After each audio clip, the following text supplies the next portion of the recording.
So guys panoorin natin ito. Ito.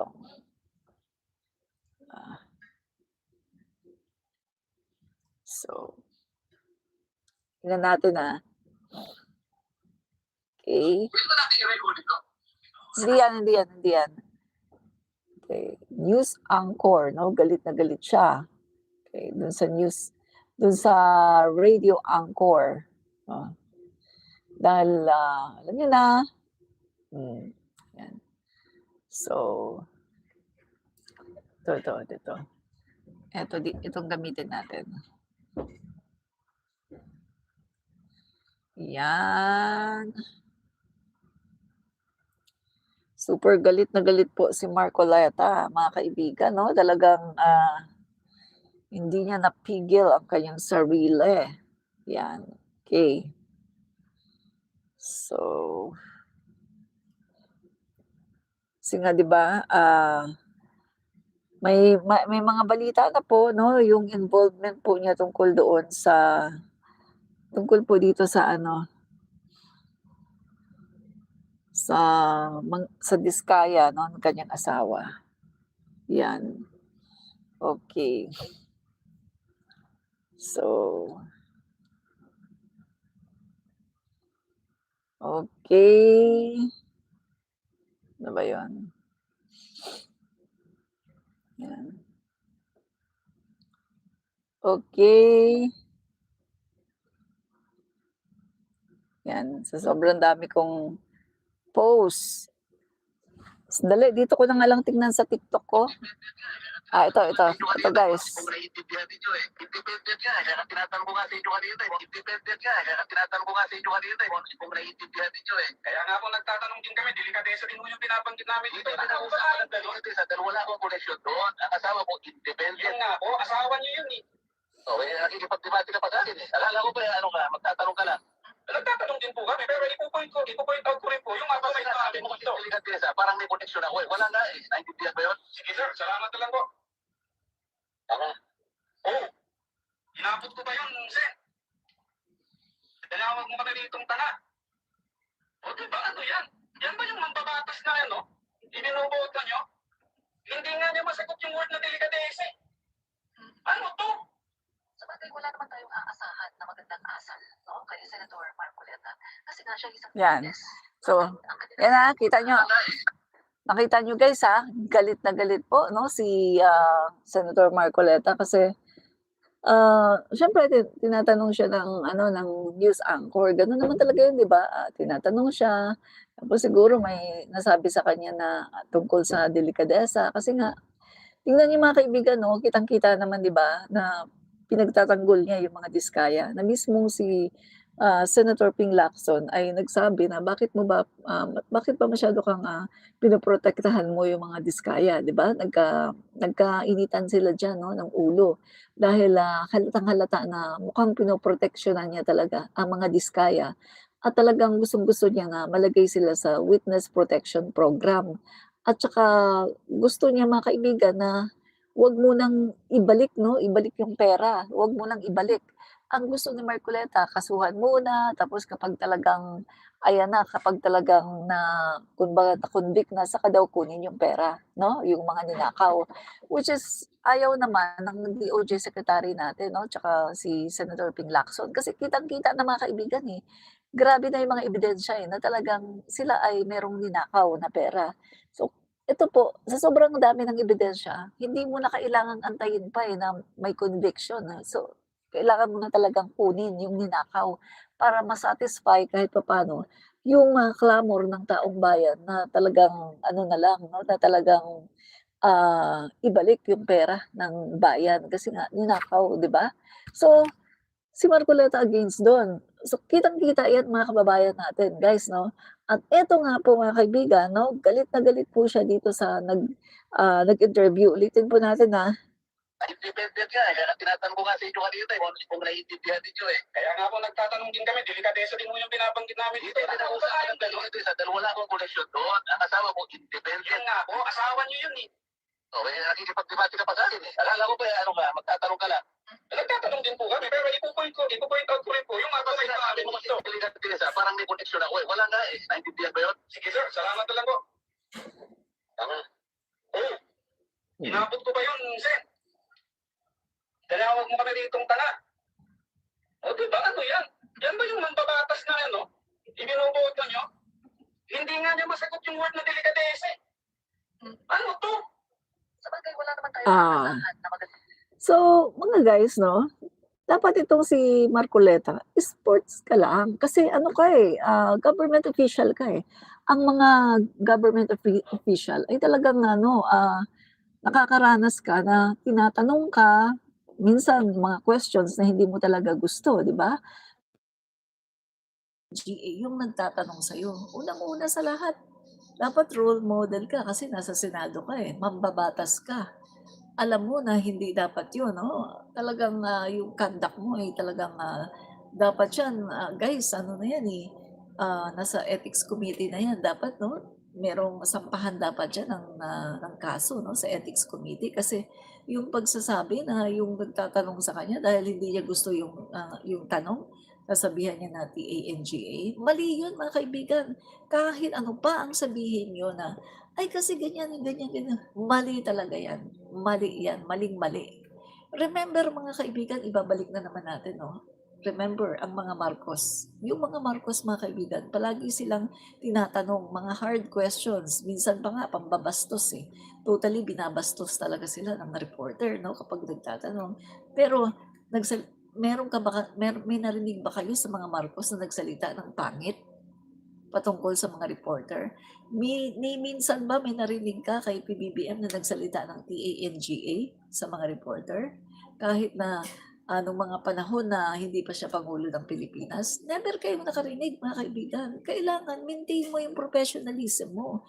Kasi ano ka, eh, public servant ka, eh, talagang ganyan talaga. Ngayon kung pikon ka, kung hindi mo kaya, lumayas ka sa pulitika. Wala kang karapatan na magpulitika. At isa pa, kita niyo ha, ano naman yung tanong sa kanya, eh, relevant naman yung tanong sa kanya, eh, patungkol sa delikadesa, eh. Kasi lumalabas mga kaibigan na yung kanyang asawa ay ano, merong koneksyon kumbaga mga kaibigan 'no, sa Diskaya. So, asal, no? tingnan natin yung ano, yung,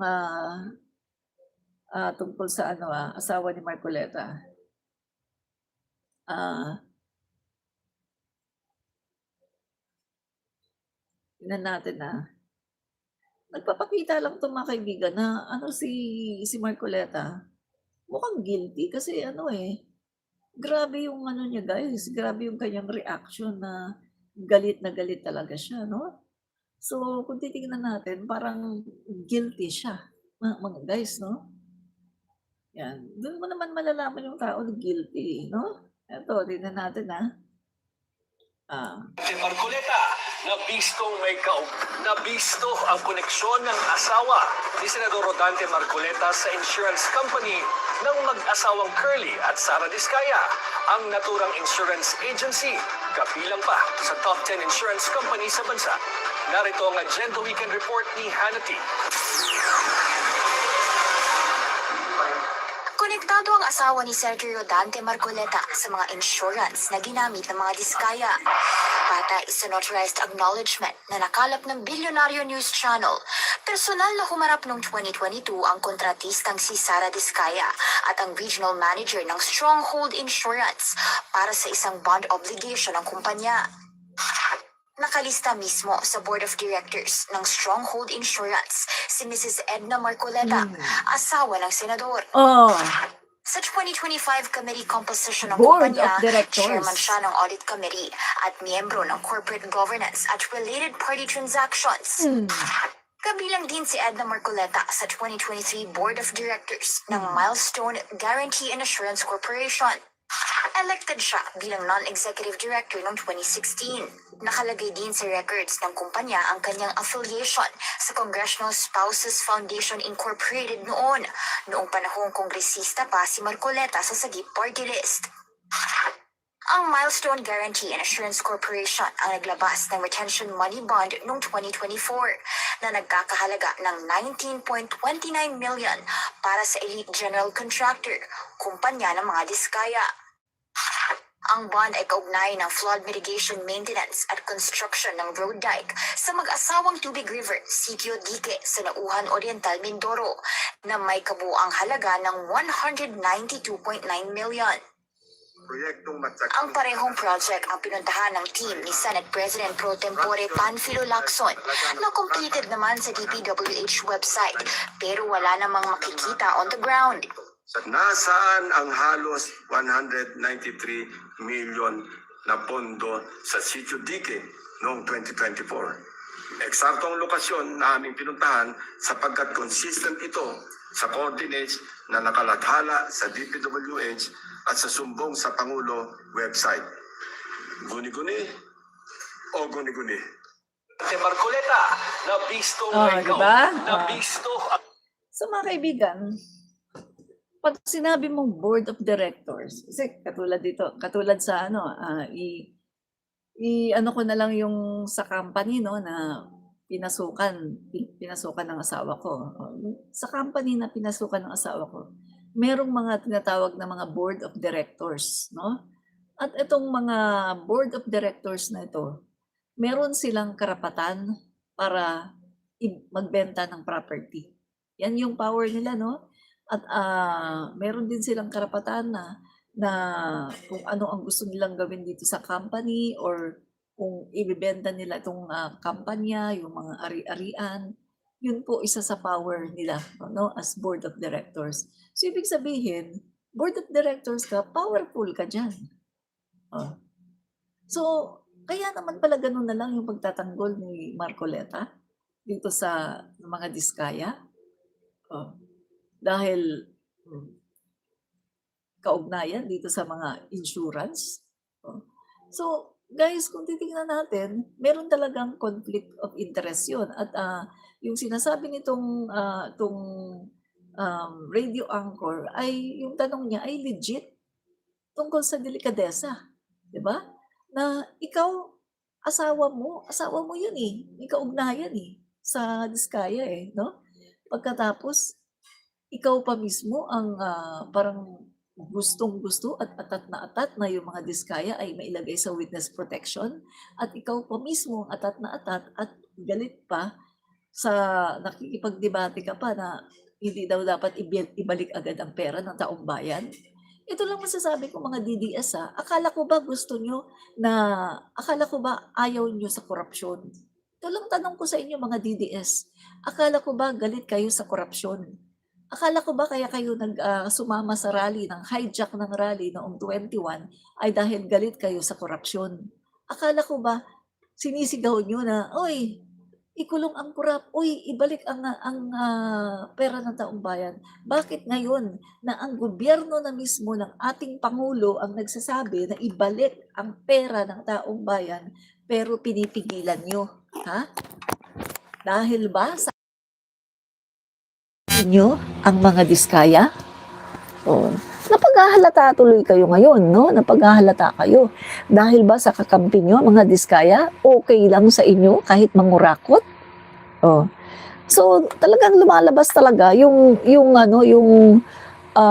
anggulo na kapag ang mangungurakot ay mga kakampi nyo o yung mga idolo nyo na mga Duterte ay okay lang sa inyo. Pero kapag iba, sa tingin nyo ay hindi dapat sila mangurakot, dapat mga Duterte lang. Ganun ang lumalabas na ganyan ngayon mga kaibigan, no? Na talagang ipinaglalaban pinaglalaban ni SOJ, Boy Rimulya, na dapat magbalik sila ng pera, magsauli sila ng pera na kumbaga kusang loob nila magsauli para makita yung kanilang sincerity, para mailagay sila sa witness protection program. Pero ayaw nila. Pagkatapos ito, mga kaibigan, maririnig natin, viral na to sa internet, guys, no? Itong galit na galit si Marcoleta, tinawag na TANGA, itong nagtatanong sa kanya. So, ulitin natin for once, ulitin natin ito para makita ng mga ngayon lang, no? yung mga ngayon lang na nag-tune in sa ating live, no? So, galit na galit si Marcoleta, mga kaibigan. Grabe, no? Sobra. Okay. Ito yata dito. So,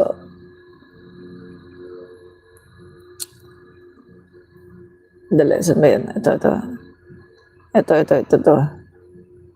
You agree with Marcos who said that they Ito. misinterpreted Independent nga eh. Kaya tinatanong ko nga sa inyo kanina eh. Kung naiintindihan ninyo eh. Kaya nga po nagtatanong din kami, delikadesa din mo yung binabanggit namin. Hindi, sa dalawa wala akong connection doon. Ang asawa ko, independent. Yun nga po, asawa niyo yun eh. Oo, kaya nakikipag-debate ka pa sa akin eh. Akala ko ba ano nga, magtatanong ka lang. Nagtatanong din po kami, pero ipupoint out ko rin po. Yung mga sinasabi mo kasi delikadesa, parang may connection ako eh. Wala nga eh. Naintindihan ba yun? Sige sir, salamat na lang po. Tama. Oo. Inabot ko pa yun, Sen. Kailangan mo kami rin itong tanga. O diba, ano yan? Yan ba yung mambabatas na ano? Ibinubuhat mo nyo? Hindi nga nyo masagot yung word ng delikadesa. Ano to? Sa bagay, wala naman tayong aasahan na maganda. O, di ba? Yan ang mambabatas ng mga DDS. Sabi ko nga, di ba, ano nga asahan nyo kay Marcoleta? Idol niya, palamura. O, mahilig magsalita ng mga masasama sa kapwa, mahilig manirampuri. Ano nga asahan natin sa kanya? Di ba? Kung sino yung idolo mo, ganun ka rin. Kung mahilig ka magmura, manira, ganun ka rin. O, wala tayong aasahan sa kanya. Bawal magtanong. Parang si Sara lang yan eh, Sara Duterte. Bawal magtanong.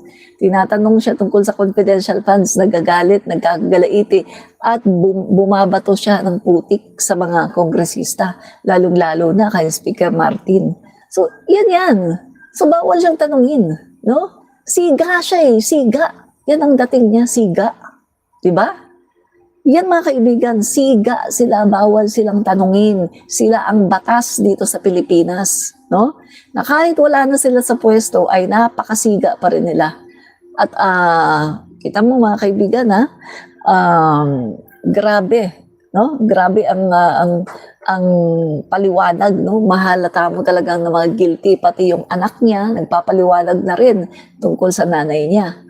Mga guys, tingnan niyo, ito tingnan niyo mga kaibigan. Grabe paliwanag nila, no? Galit na galit sila. Pero tingnan mo naman, sinisira nila si Speaker Martin Romualdez, idinadawit nila, di ba? Pero may narinig ba tayo na kahit isang salita man lang na pangit na lumabas sa bibig ni Speaker Martin? May narinig ba kayo kay Speaker Martin Romualdez na kahit isang paninira man lang? At naringgan nyo ba si Yeda Marie Romualdez, ang asawa ni Speaker Martin? Naringgan nyo ba siya na nagsalita siya ng masama doon sa naninira sa asawa niya? Naringgan nyo ba yung asawa ni Speaker Martin na pinagtanggol si Speaker Martin? Hindi po nila kailangang ipagtanggol ang sarili nila sa social media. Dahil anong sabi ni Speaker Martin? Ipagtatanggol niya ang sarili niya sa tamang platform, sa legal na paraan. Hindi sa mga media, hindi sa drama, hindi sa paninira. Gusto ni Speaker Martin, ipagtatanggol niya ang kanyang sarili sa legal na paraan. Yan ang tao na kumbaga talagang tama talaga, no? Talagang professional. Hindi katulad sa mga Duterte na to, no? Mga Duterte allies na to, na mga parang kanto, no? Parang walang mga pinag-aralan. Masahol pa sa mga walang pinag-aralan itong mga Duterte allies na to. Palibhasa kasi katulad din sa kanilang mga idolo na mga walang pinag-aralan, na sinasabing ang mga abogado pero mukhang mga walang pinag-aralan. Diba? So yan po mga kaibigan, dyan mo makikita ang tao, no, na mga walang pinag-aralan. Biruin mo yung reporter, sasabihan mo na TANGA dahil lang sa hindi mo gusto yung sinasabi ng reporter. Grabe mga kaibigan, yan ang binoto ng mga DDS. Yan, di ba? So mga kaibigan, ngayon naman ay pakikinggan natin itong si Sara Lustay, no? Si Sara Lustay ay may paninira na naman sa ating pangulo, no? Si Sara Lustay ito, guys, no? So pakinggan po natin yung sinasabi ni Sara Lustay, no? Makinig kayo. Ito po, si Sara Lustay. Talk. So, I'll try to avoid that. Linking is really stressed about the Sara Lustay. Linking is really stressed about the flood control talk. So, I'll try to avoid that later. Stress about that. Why is this stress? Kasi, well, sasabihin lang naman kasi ni PRD na sinabi ko na si BBM ay hindi marunong, he's a weak leader, and he doesn't know anything at all about governance. So, Ang DPWH, ang pinaka-racket dyan is yung Ghost Project. So walang delivery Ghost Project. Marami yan. Karamihan yan is the regional director. Ipapalabas nila na may project dito at wala. So ngayon, sino ngayon ang lumalabas na weak leader? Yung tatay mo ang weak leader. Dahil matagal na pala niyang alam na may mga ghost projects sa DPWH, sinasabi na meron, completed, pero wala, binubulsa lang. Sino ngayon ang weak leader? Yung tatay mo. Dahil hindi niya nasolusyonan ang problema sa mga ghost projects sa DPWH. At mismo ang tatay mo umamin na hindi niya kaya na solusyonan ang korupsyon kahit bigyan pa daw siya ng 20 years. Kaya ang sabi niya, maghanap kayo ng Marcos. At yung tatay mo rin ang umamin noong 2021, SONA, na kung gusto niyo daw na walang korupsyon, ay isarado daw ang gobyerno. So sino ngayon ang weak leader? Si PBBM? Na nilalabanan ang korupsyon o yung tatay mo na umamin na hindi niya kayang labanan ang korupsyon. So kitang-kita natin dito na ang tatay mo ang weak leader dahil sa kanya walang solusyon. Hindi niya kaya na labanan ang korupsyon kahit bigyan pa daw siya ng 20 years. Diba? Take note ha, nangako pa siya nung panahon ng kampanyahan, 3 to 6 years 3 to 6 months ay tatapusin niya ang korupsyon kasama ng droga at kasama ng may sinasabi pa siya, 3 yun kriminalidad, droga at korupsyon. So 3 to 6 months tatapusin niya pero hindi niya nagawa. So, sino ngayon ang weak leader? Yung tatay mo, dahil sumuko kaagad siya at sinabi niya na kung gusto niyo na walang korupsyon, let's close the government. Yung tatay mo ang hindi marunong maging presidente. Diba?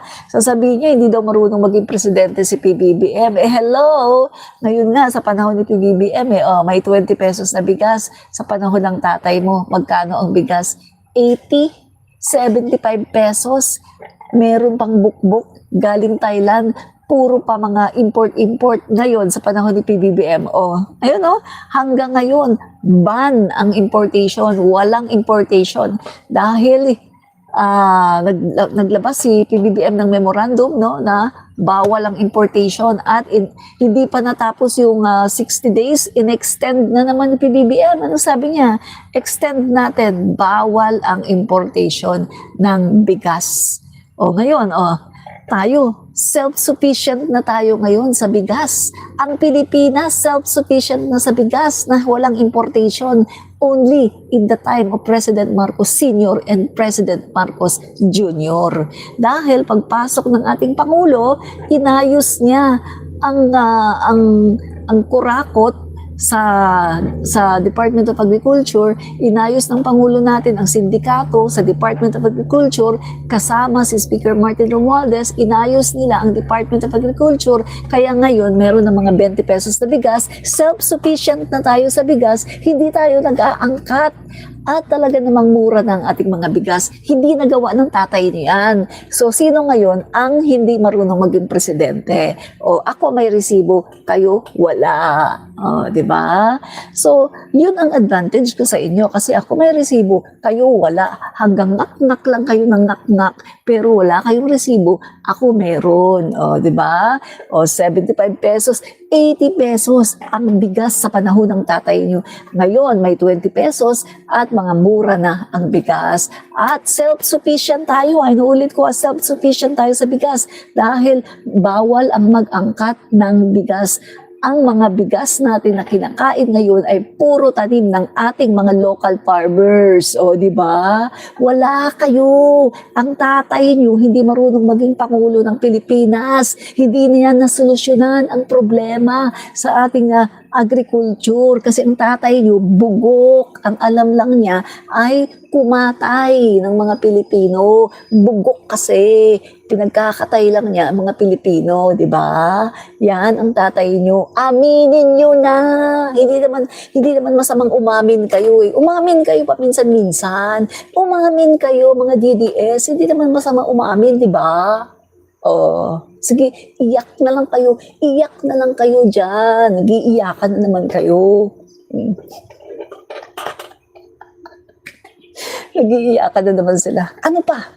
Oh, tingnan nyo ha, sa panahon ngayon, ang daming privilege, ang daming pribilehiyo na nai-enjoy ng mga Pilipino na hindi na-enjoy sa panahon ng tatay mo. Oh. Ngayon pa nga lang senior citizen, 50% ang discount sa lahat ng mga train, MRT, LRT, estudyante, 50% ang lahat, no? LRT, MRT, PWD, 50% lahat. Ngayon lang yan sa panahon ni PBBM. Plus, may mga labas na kapag peak hours, during peak hours, at sa mga bandang hapon, mga bandang 5 to 6 yata yan, no? Ay libre ang sakay. At yung ating mga senior at PWD, forever libre. Pero pag hindi na si PBBM ang Pangulo, syempre mawawala na lahat yan. Mga libre na yan. Lahat ng mga libre na yan na nai-enjoy natin. Pag hindi na si PBBM ang Pangulo, wala na yan kasi kukurakutin lang ng Duterte kapag si Sara ang nakaupo. Diba? Yan ang katotohanan. At isa pa hindi ko makakalimutan, lagi ko itong sinasabi, during the time of Duterte, never ako nakatanggap ng ayuda. Taxpayer ako, malaki sweldo ko noon dahil nagtatrabaho ako noon sa call center, no? Malaki sweldo ko, taxpayer ako, malaki yung tax ko, pero hindi ako nabigyan kahit isang ayuda. Walang trabaho. O, kasi nga, lockdown, so walang trabaho. Tapos, wala ding ayuda. Alam niyo mga kaibigan, obligasyon ng Pangulo ng Pilipinas noon na pakainin niya ang mga Pilipino. Pero nalaman ko, hindi lang pala ako ang nakaranas ng walang ayuda. My God! May Bayanihan Act 1, Bayanihan Act 2, ang laki-laki ng budget, walang ayuda. Akala ko ako lang, marami pala. Pagkatapos bukod sa walang ayuda, mali pa yung COVID response. Pagkatapos mga kaibigan, hindi pa bumili ng magandang vaccine. My God! Yung mga vaccine na tinurok sa atin, puro libre galing China, Sinovac. Pagkatapos, ito pa mga kaibigan pinagnakawan tayo sa pamagitan ng kanyang mga kaibigan na parmali, pinagnakawan tayo habang nangangamatay ang mga Pilipino. Grabe ang ginawa ng Duterte administration. Hindi ko yan makakalimutan, di ba? Panahon ng pandemic, nangutang pa 7.2 trillion. Pagbaba ni Duterte, iniwan niyang utang kay PBBM 13 trillion. My God! Pinakamalaking utang magmula kay President Quezon hanggang kay Pinoy, si Duterte ang may pinakamalaking utang. Hindi nagbabayad ang bugok. Di ba? Magbayad man katiting, hindi katulad ngayon sa panahon ni PBBM.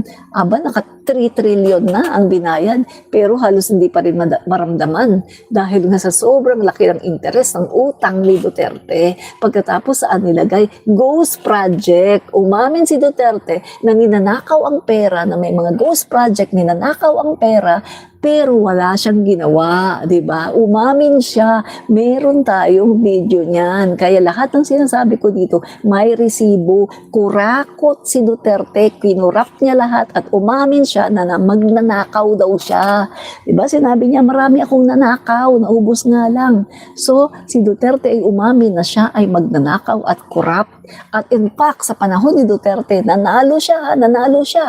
The most corrupt person of the year 2017, nanalo si Duterte dahil tinolerate niya ang korupsyon. At sabi pa nga ni Trillanes, no, si Duterte daw ang nagparami ng mga sindikato sa gobyerno. Kita niyo mga kaibigan, ay dyan pa nga lang yung magnetic lifter na pinagtatanggol ni Duterte na wala naman daw nawawalang magnetic lifter.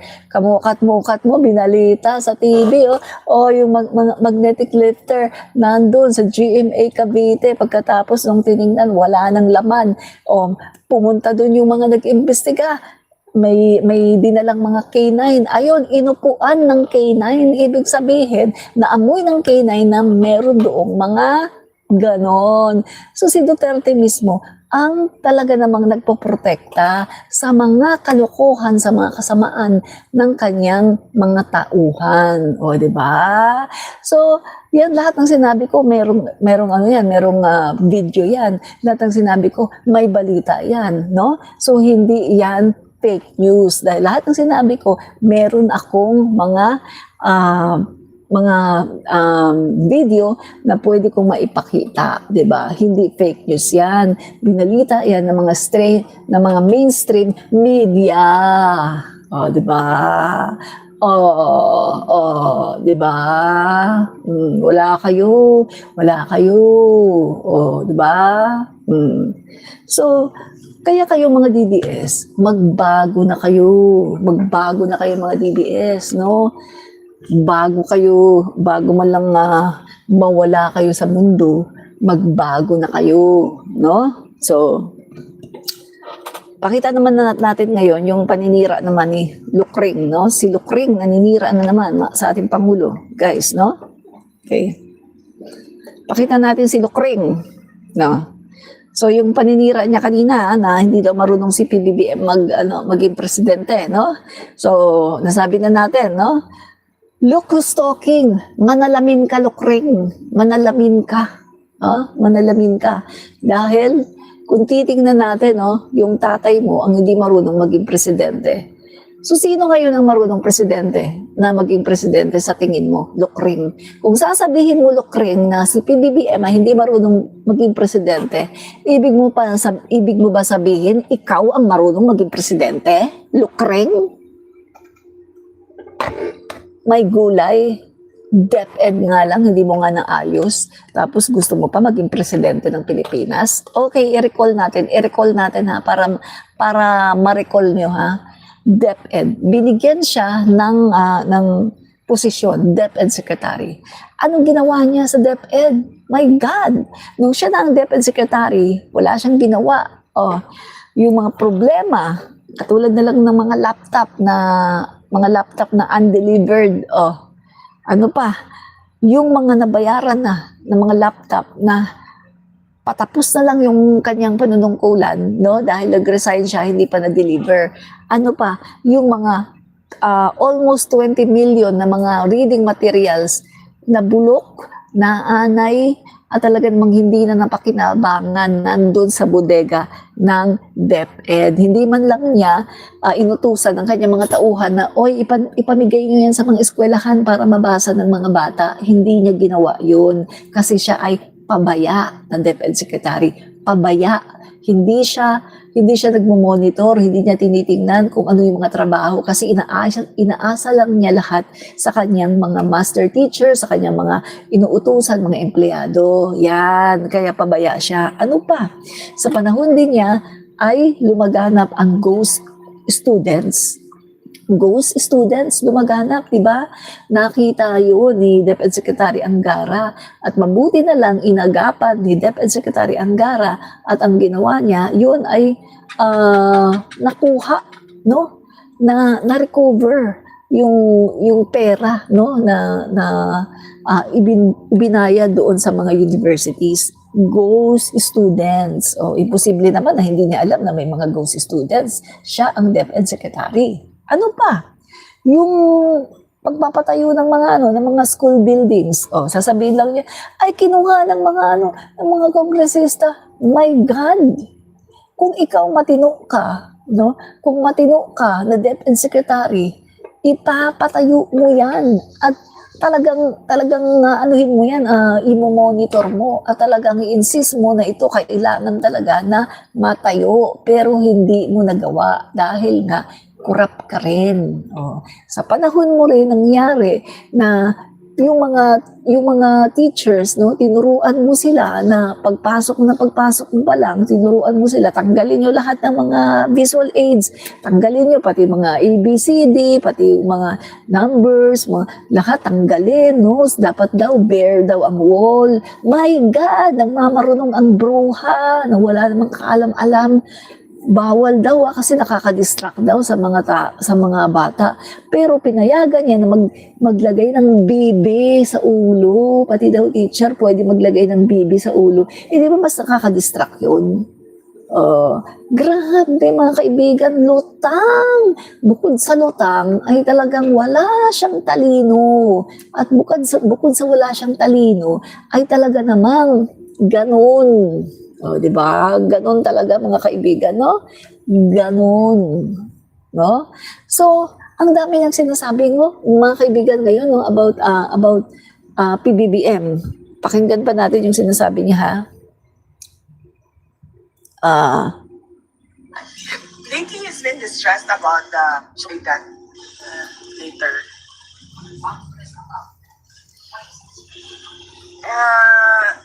Kasi, well, sasabihin lang naman kasi. Sandali, ano natin? Palakasin natin para marinig nyo. Okay, palakasin natin para mas marinig nyo. Palakasin natin. Tsaka ano siya, no? Yung parang yung utak niya hindi masyadong nagka-function. Stressed about. Well, sasabihin lang naman. Ang bagal niya mag-isip. Masama ang loob ko dahil Ito. ginawa nila sa paninira. O, hindi naman masama ang loob ko sa ginawa nila sa paninira sa pangalan ko eh. Masama ang loob ko dahil sa ginawa nila sa bayan. Wow! Hindi daw masama ang loob niya dahil daw sa paninira. Masama daw ang loob niya dahil sa ginawa nila sa bayan. Wow! Budol na naman. Para bang akala mo mahal niya ang bayan? Kung talagang mahal niya ang bayan, bakit wala siyang ginawa para sa bayan? Unang-una sa lahat, ang ginagawa niya ngayon, mag-world tour. Punta, inikot niya halos buong mundo. Nag-world tour siya, mga kaibigan. At kita niyo, iniiwanan niya ang bansa natin. Merong mga dilubyo, merong mga bagyo, pero iniiwanan niya ang bansa natin at siya ay nag-world tour. At ang masama pa nito, gamit ang taxpayers' money. Tayo ang nagbabayad ng kanyang security details at tayo din ang nagbabayad para sa kanyang entourage. Kasi ang binabayaran lang niya ay yung sarili niya kasi nga mga personal yung kanyang lakad, no? Personal trip lahat siya, mga kaibigan, mga bakasyon, mga kampanya, lahat siya, no? Walang para sa bayan. Biruin mo magsasabi siyang para sa bayan, hindi daw maganda yung ginawa sa bayan, pero tingnan mo mga kaibigan, may ginagawa ba siya para sa bayan? Wala siyang ginagawang maganda para sa bayan ng Pilipinas. Pagkatapos sisiraan niya yung Pangulo na andito mga kaibigan, nagkakandakuba sa pagdi-deliver ng tulong sa ating mga kababayan sa mga nasalanta ng bagyo at ginagawa lahat ng paraan para may angat ang buhay ng mga Pilipino. Sinisiraan niya yun, pero inaangat niya ang kanyang sarili na nag-world tour, namamasyal sa buong mundo para mangampanya para sa 2010 kasi atat na atat siya na maging Pangulo ng Pilipinas.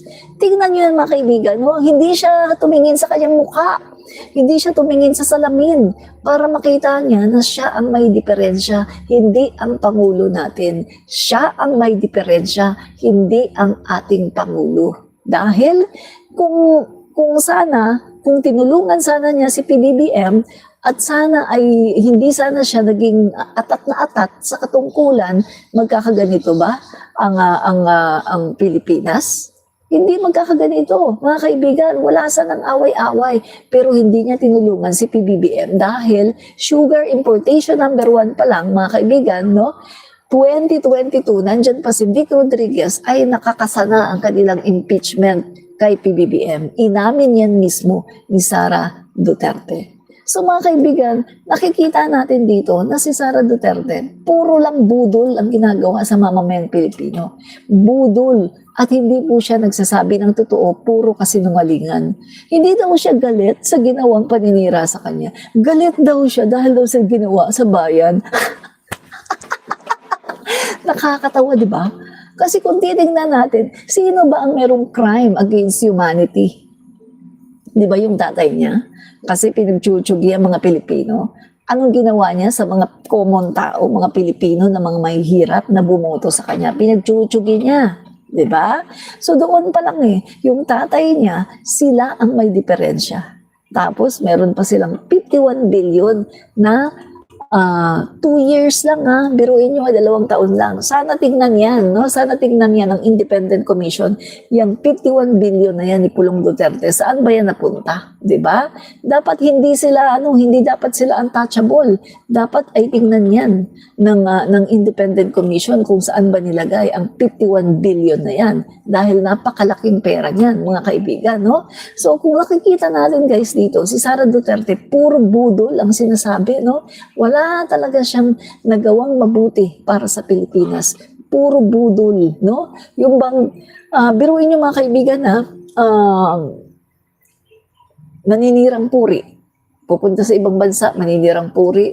Sisira ng gobyerno, ang Pangulo, ang turismo natin. Wala daw sa kalingkingan ng Pilipinas, sa mga bansa na napuntahan niya. Hindi naman daw tourist spot yung San Juanico Bridge. Ang dami pa niyang sinasabi ng mga kasiraan.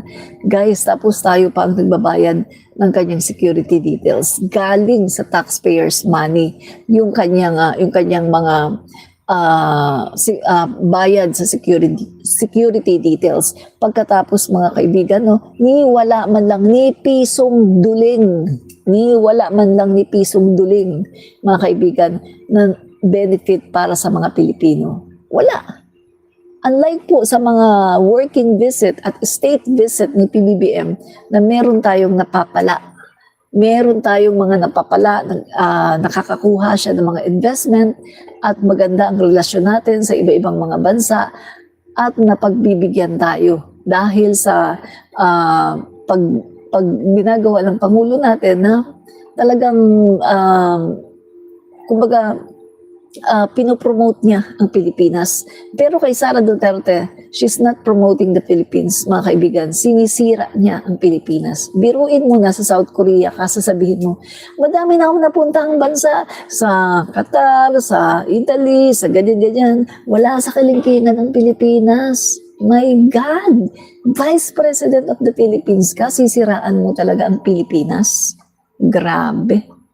So dito mga kaibigan, kung titingnan natin, sino ba ang may ginawang masama sa bayan? Walang iba kundi siya. Ulitin natin yung sinabi niya, Ay hindi marunong, he's a weak leader.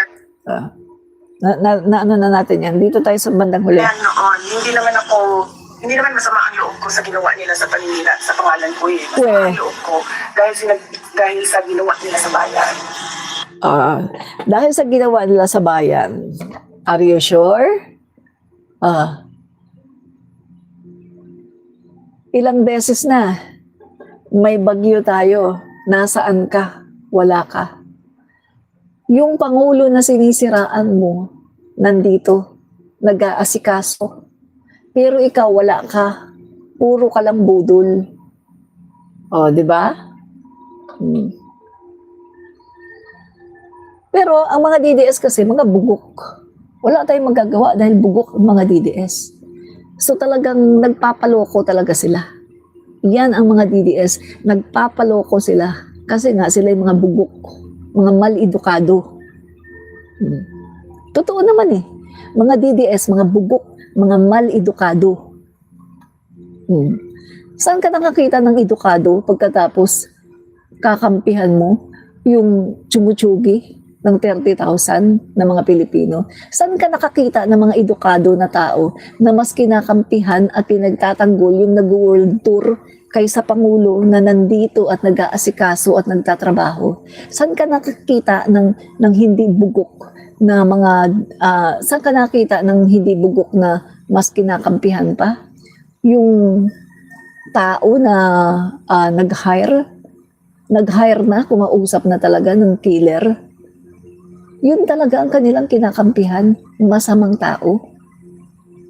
Ibig sabihin, itong mga DDS na to, mga bugok, mga mal-edukado. Di ba? Saan ka nakakita ng mga edukadong tao na kakampihan mo yung mali? Kasi ang pagkakaalam ko, kung edukado kang tao, marunong ka manimbang kung ano ang mali at ang tama. Saan ka nakakita kung edukado ang mga DDS, bakit ipinagtatanggol nila ang pagpatay ng tao? Hinahanapan nila ng lahat ng reason na tama ang ginawa ni Duterte na pagpatay ng tao. Hindi, mal-edukado sila. Di ba? Yun ang totoo, mga kaibigan. Walang matalinong tao na kumakampi sa mali. Walang matalinong tao na kumakampi sa pati ang Diyos minumura. Walang matalinong tao na kumakampi sa isang tao na nagsasabi, president pa naman siya dati ng Pilipinas, nagsasabi na sayang daw yung babae, yung missionary na Australian, sayang naman daw, chinugi daw, dapat daw sana, nauna daw sana yung mayor. Kasi yung Australian missionary, nirape pagkatapos ginanon. Nagsabi pa siya, sayang daw, ginanon, dapat daw nauna yung mayor. Walang mga edukadong tao na matutuwa sa ganon. Kaya yung mga DDS, tahasan kong sinasabi, kayo ay mga mal-edukado, uneducated people kayo, mga mal-edukado, bobo kayo, mga bugok, mga mal-edukado kayo. Yun ang totoo. Diba? Yan. At nabudol ako dahil sinuportahan ko rin ang Duterte nyo. Ang akala ko talaga, magaling. Ang akala ko talaga, tama. Sana hindi ko na lang siya sinuportahan. Sinuportahan ko pa siya. Nabudol ako ng Duterte nyo. At si PBBM, si PBBM, nagsabi noong 2021 na iboto si Sara. Kaya binoto din namin siya. Nabudol ako ng Duterte nyo, Rodrigo at ng Sara nyo na puro mga budolero at budolera. Na hindi naman mananalo dahil local lang sila. Local. 1 milyon lang. Hindi nga 1 milyon eh. During that time, ang butante ni Duterte nasa lang, 300,000. Take note nasa 300,000 o 500,000 lang ang butante ni Duterte during the time na tumakbo siya na Pangulo ng Pilipinas. Dumami na lang dahil sa mga loyalista at mga Marcos supporters na bumoto sa kanya. Sa totoo lang. Diba? So, okay. Nag-iiyakan na naman ng mga DDS dito. Iyakan na naman sila. Diba?